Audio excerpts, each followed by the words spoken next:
যেমন নামাজ কিয়ামতের দিন সর্বপ্রথম তার হিসাব নেওয়া হবে। আপনি মুসলমান যদি হন, ঈমানের হিসাব হলো আসসালামু ক্বাবলাল কালাম আউয়ালু সালাম বা'দাল কালাম। সর্বপ্রথম তারে সালাম দিবেন। কি দিবেন? এখন আপনি যদি দেখেন আমি তো জামাত ইসলাম করি, ও বল্টু মিয়া তো বিএনপি করে, সালামের গুষ্টি কিলাই হইব কথা কোন? আমাদের ভিতর থেকে আগে হিংসা দূর করতে হবে। কি বলেন ভাই? আমি এখানে বক্তা, এখানে সারসিনার লোক আছে, চরমুনার লোক আছে, জামাতুল ইসলামের লোক আছে, হেফাজতে আছে, বিএনপি আছে, আওয়ামী লীগ আছে, আরো কত কুতুতি দল। কত কয় না রে? আমার সেই ইঞ্জিনিয়ার কই আছেন? আত্তলেন এই যে আরেক দলের লোক, বোঝেননি আপনি পরিচয়। এখন আমি আলোচনা করব কোরআন ও হাদিস থেকে।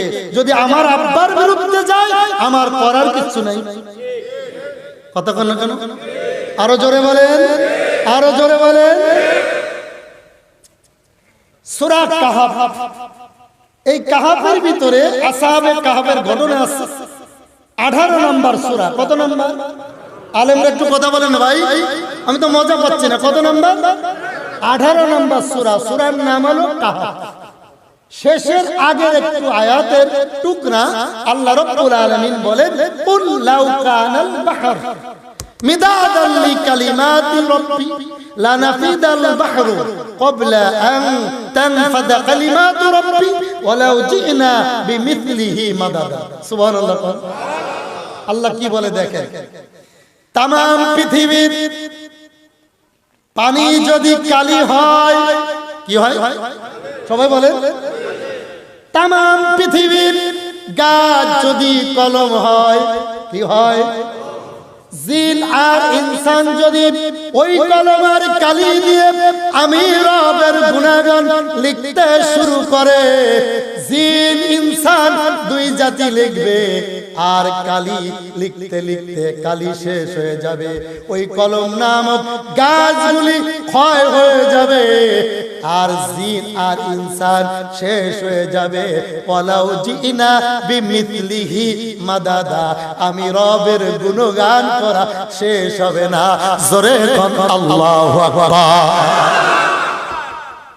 কি বললাম? জিন আর ইনসানের আয়াত শেষ। আটলান্টিক সাগরের কালি শেষ। তামাম পৃথিবীর গাছ নামক কলম, এরপরও আমার রবের গুণগান করা শেষ। জোরে বলেন। হাদিসে কুদসির ভিতরে আসছে 342 পৃষ্ঠার হাদিস। আল্লাহ রাসূল বলেন, আমার উম্মত ভালো করে বোঝো, দুনিয়ার জমিনে মানুষের সবথেকে বড় বিপদ হলো নিজের সন্তান মারা যাওয়া।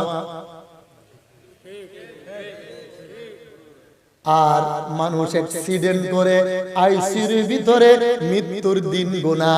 এরপরও যদি এত বড় বিপদ হওয়ার পরে কোন মানুষ যদি তোমারে জিজ্ঞেস করে, আব্দুল করিম, আব্দুর রহমান কেমন আছো, তুমি আইসিইউর ভিতরে ইশারায় বলে দিবা, আলহামদুলিল্লাহ আমি বড় ভালো আছি। জোরে কোন সুবহানাল্লাহ।